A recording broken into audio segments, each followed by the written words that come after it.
আমাদের মসজিদে এবার ভালো মৌলবি নিয়ে আসবা। আলোচনা চলছে, দেখা যাক কি হয়। কি আর দেখবে বলো, সভাপতি হয়েছো, কিন্তু কোনো বছর রোজার সময় ভালো একটা মৌলবি রাখতে পারো না।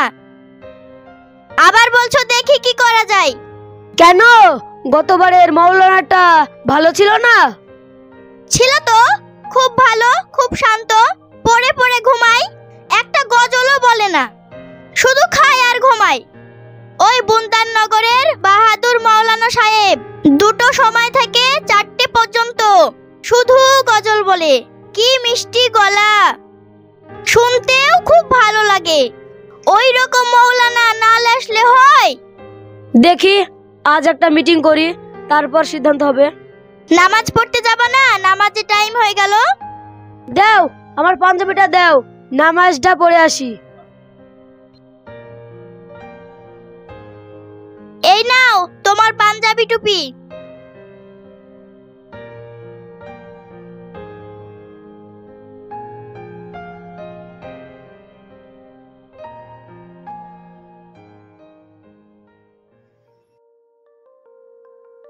তাহলে সভাপতি মহাশয়, ও যত চলে আসলো, আমার একটা মৌলবি সাহেবের খুব দরকার।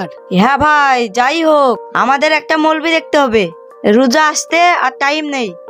2-4টি মৌলবি রাখবো, তারপর আমাদের পছন্দ মতো একটা মৌলবি নেব। হ্যাঁ, এটা ঠিক। যেমন তেমন একটা মৌলবি নিলে হলো। না না, এবার একটা ভালোই মৌলানা দিতে হবে। বেকার বেশি টাকা দিয়ে কি হবে? শফিক ভাই যেটা বলছে সেটাই হবে। এবার যদি ভালো মৌলবি না নিয়ে আসো, তোমার সভাপতি করা শিখাবো। না না, এবার একটা ভালোই আসবো। যা ইচ্ছা করুক।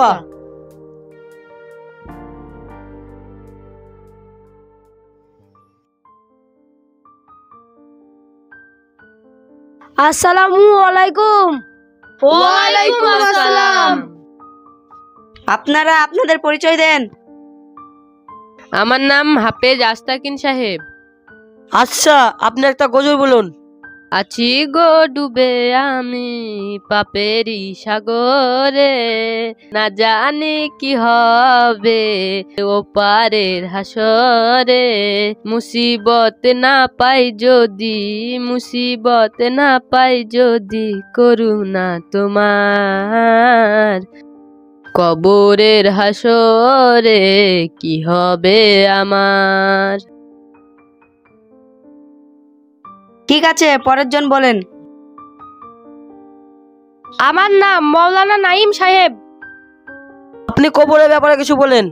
কবর এমন একটা ঘর যার কোনো দরজা জানালা কিছুই নাই। কবর হচ্ছে সাপ বিচ্ছুর ঘর।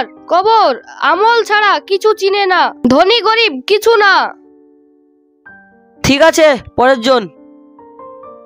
আমার নাম মুফতি মামুন সাহেব। আচ্ছা, আপনি কিয়ামতের আলামতের সম্বন্ধে কিছু বলেন। কিয়ামত খুব কাছেই চলে এসেছে। আমি কিছু আলামত বলি, যেমন খুব অল্প বয়সে সম্মানের অধিকারী হওয়া, মোবাইল ব্যবহারে ছোট বাচ্চারা কোরআনের বদলে গান শোনে। সবচেয়ে বড় আলামত হলো আলেমদেরকে সামনে বসিয়ে প্রশ্ন করে নিরক্ষর মানুষরা। চুপ করেন, আমরা কিছু বুঝিনি নাকি? আপনি আমাদেরকে বলছেন যান আপনারা, আমাদের ইমামই লাগবে না, আমাদের মসজিদ আমরাই চালাবো। হ্যাঁ, তুমি ঠিকই বলছো। আমরা টাকা দিয়ে দেখে মসজিদে আঁকবো, আর আমাদেরকে অপমান করা। থাক, মসজিদে মৌলানা আঁকবো না, মসজিদে না লাগবে। এই অবস্থা লেগে গেলে তো আমাদের বড়ি তো খুলে দিবে। হ্যাঁ, চলো।